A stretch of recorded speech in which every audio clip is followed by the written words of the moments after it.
तो जी ये शॉर्ट सी स्टोरी थी कि अंटार्कटिका डिस्कवर हो गया। ठीक है, किसने किया? कैप्टन फैबिन ने। हर तस्वीर पे थोड़ा सा ठहर जाए। अगर आप उसके फेस से फेमिलियर नहीं होते, अगर आप उसके फेस से फेमिलियर नहीं होंगे तो वो आपको भूल जाएगा। अच्छा, अब यहाँ पर एक चीज और लेकर चलते हैं जी। कैप्टन फैबिन को आपने अंटार्कटिका के साथ जोड़ना है, अदरवाइज ये भूल जाएगा और बड़ा बोरिंग होगा। आपने एक चीज पढ़ी कि कैप्टन फैबिन ने अंटार्कटिका डिस्कवर किया, तमाम स्टूडेंट्स पढ़ेंगे, लेकिन उन्हें बार बार याद करना पड़ेगा। आप में से कोई स्टूडेंट ऐसा है जो अनम्यूट हो सकता है?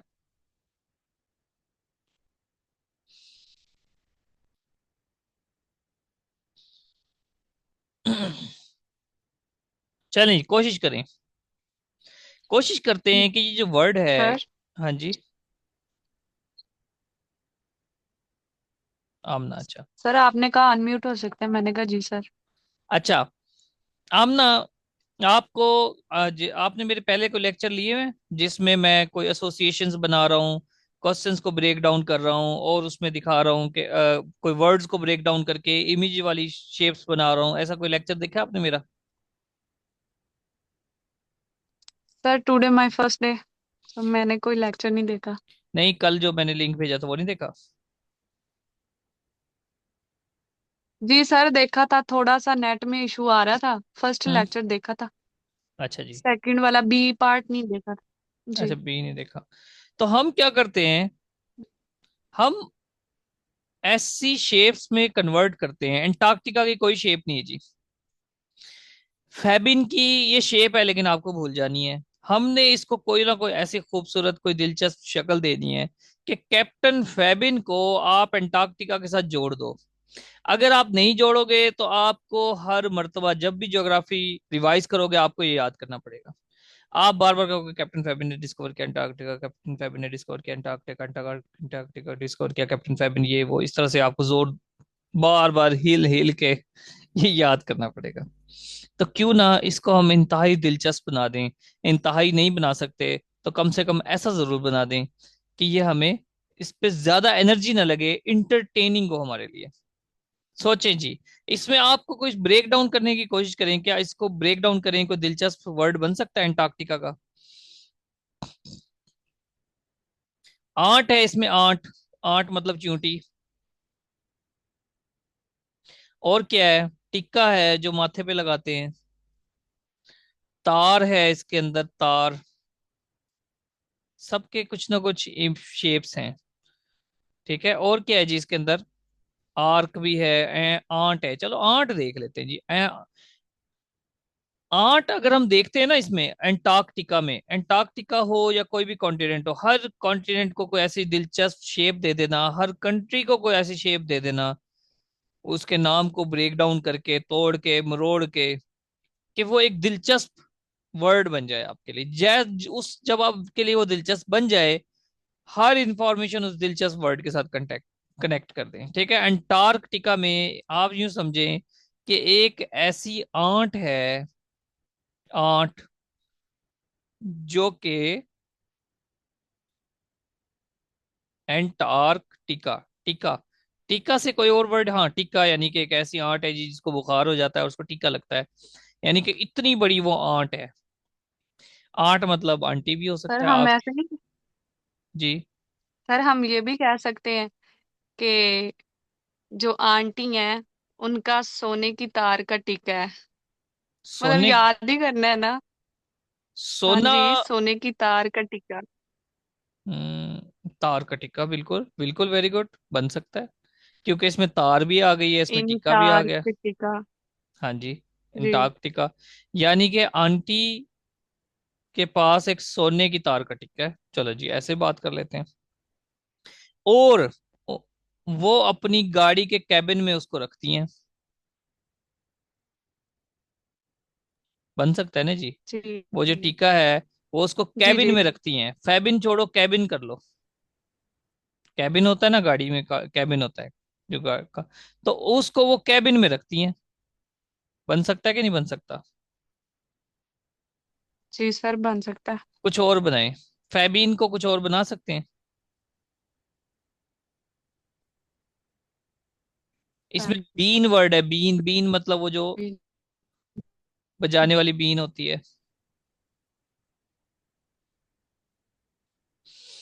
है ना, बीन। और फैब जी फरवरी वाला भी है। सर। फैब फरवरी वाला भी है तो। सर, हाँ जी। जी जी बोलें। डस्टबिन। सर ये शायद मैं बोलती पहले हूँ, आवाज बाद में आती है। वेरी गुड, शाबाश। अच्छा, नेटवर्क का थोड़ा सा इशू हो गया अचानक। Dustbin, very good. Very good, dustbin यानी कि उन्होंने जो अपना सोने वाला टिक्का था ना, तार का टिक्का, आंट ने वो डस्टबीन में डाल दिया, हस्बैंड से लड़के। सर इतना कीमती। एक्चुअली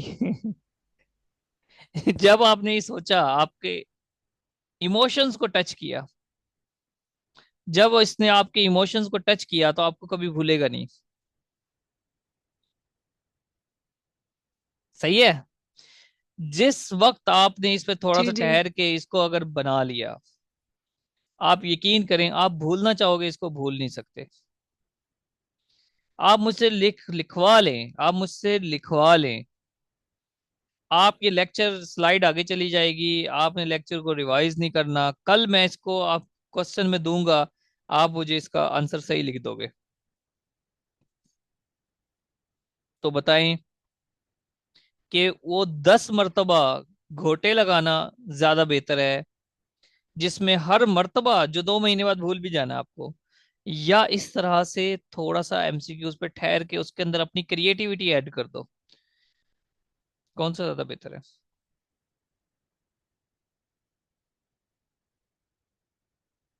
हाँ भाई,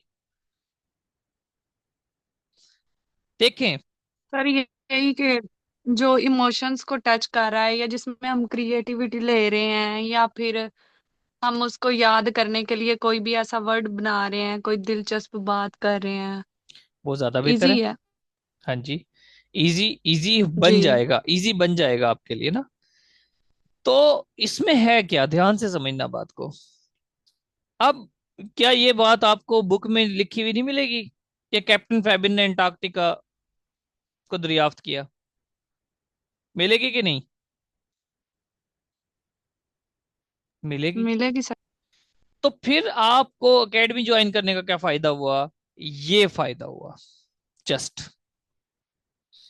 अगर टीचर ने आपको बताया ही नहीं है कि याद कैसे करना है, तो फिर टीचर कैसे होगा? अगर टीचर ने आपको बिटवीन द लाइंस बात नहीं बताई, तो फिर टीचर कैसा हुआ? अगर टीचर ने आपको बताया नहीं कि क्या चीज है जो इंपॉर्टेंट है, क्या लेस इंपॉर्टेंट है, क्या अनइंपॉर्टेंट है, तो फिर टीचर कैसा हुआ? यही काम है एक टीचर का, कि वो आपको सीखना सिखाता है, वो आपको पढ़ना सिखाता है, आपको याद करना सिखाता है। ठीक है, लेकिन मैंने आपको हर चीज के कनेक्शंस नहीं बना के देने, बट आपके दरमियान कंपटीशन करवाना है। डिपेंड करता है कि आप कितने मोटिवेटेड हो, आप कितने स्पिरिटेड हो। ठीक है, आप कितने स्पिरिटेड हो। मे बी मैं कोई क्लास मॉर्निंग में भी कर लिया करूं इन फ्यूचर, अभी तो नहीं। कि हाँ भाई, वो मॉर्निंग वाली क्लास एक तरह से गपशप क्लास होती है, कि हाँ भाई किस तरह से याद किया आपने, हाँ भाई ये बताएं ये किस तरह से याद किया। एक कंपटीशन डेवलप करने के लिए, क्यूरियोसिटी, एक आपस में क्या होगा कि हाँ सर ने आज क्लास रखी है, आज मजा आएगा, ये वो। मकसद क्या है जी, सिर्फ और सिर्फ कि जो मेरे स्टूडेंट्स हैं, उन मेरे स्टूडेंट्स जैसा कोई भी ना हो। मेरी ये ख्वाहिश है बस। ठीक है, अगर असद सेकंड डिवीजन ले सकता है पीपीएससी में, तो आप भी ले सकते हो। डिपेंड करता है कि आप उस जैसी मेहनत कर सकते हो कि नहीं कर सकते। ठीक है जी। आप भी अच्छे नोट्स बनाओ, मेहनत करो हर चीज के।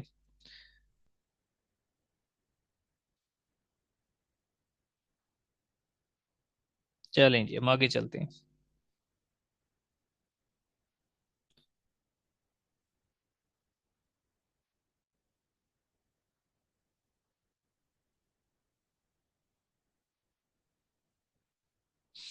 एंटार्क्टिका ट्रीटी 1959 में तमाम कंट्रीज ने बैठ के देखो, ये वो वक्त है जब वर्ल्ड वॉर 2 हो चुकी है। ध्यान से समझें बात को। एक चीज है कि आप पढ़ो, हाँ भाई, एंटार्क्टिका ट्रीटी कब हुआ था? 1959 में। इसको याद करना तो मैं आपको बाद में सिखाऊंगा कि 1959 आपको कभी ना भूले। ये तो हम अलग से डेट्स वगैरह निकालेंगे, कोई 100 150 जितनी भी डेट्स हैं ज्योग्राफी में, पाकिस्तान अफेयर में भी, पाकिस्तान यानी कि इंडो पाक हिस्ट्री में भी, वो तो हम बाद में याद करेंगे। लेकिन फिलहाल के लिए आप थोड़ा सा अपना दिमाग चलाओ। 1959 ये वो वक्त है जब बाइपोलर वर्ल्ड है। ये वो वक्त है जब जंग अजीम दोम भी हो चुकी है। अमेरिका सदियों पहले दरियाफ्त हो चुका है। कंट्रीज ने, सुपर पावर्स ने एक दूसरे की ताकत को जांच लिया है। चांद पे कदम रखा जा चुका है। 57 में गए थे या 67 में चांद पे? 67 में गए थे आई थिंक ना, 67 में। तो लेकिन यहाँ पर मतलब स्पेस स्टेशन कायम हो रहे थे, स्पेस की स्टडीज हो रही थी उस वक्त। तो इस ये वो वक्त था।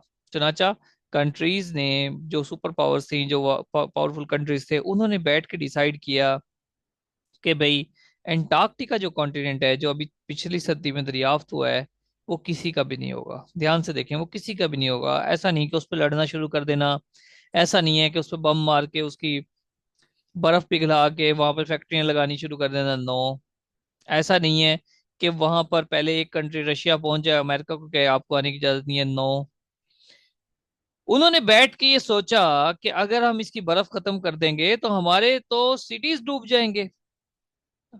अच्छा, ये मीटिंग एंड होने वाली है, आपने दोबारा ज्वाइन ज्वाइन करना है। क्यों? आज भी देखें, ये क्लाइमेट चेंज का असर रसूख था। 1959 ये वो वक्त है जब इंडस्ट्रियलाइजेशन अरूज पे है। ये वो वक्त है जो कंप्यूटर अपना इब्तदाई दौर में है। हर चीज को रिवाइज करो, सोचो बैठ के कि ये कौन सा वक्त है जब ये ट्रीटी साइन हो रहा है। 1959। तो उन्होंने बैठ के डिसाइड किया कि zone of peace and scientific cooperation का ये एरिया है, मतलब साइंटिफिक, हम इसको साइंटिफिक कोऑपरेशन करेंगे एक दूसरे के साथ। कोई मिलिट्री एक्टिविटी नहीं होगी, न्यूक्लियर टेस्टिंग नहीं होगी, मिनरल माइनिंग भी नहीं होगी। अगर होगी तो बर्फ पिघलेगा, बर्फ पिघलेगा तो हमारे शहर डूब जाएंगे। ये सब चीजें बात है। यहाँ पर आइसबर्ग है जिसका नाम है A76। किस समंदर में है? वेडल सी।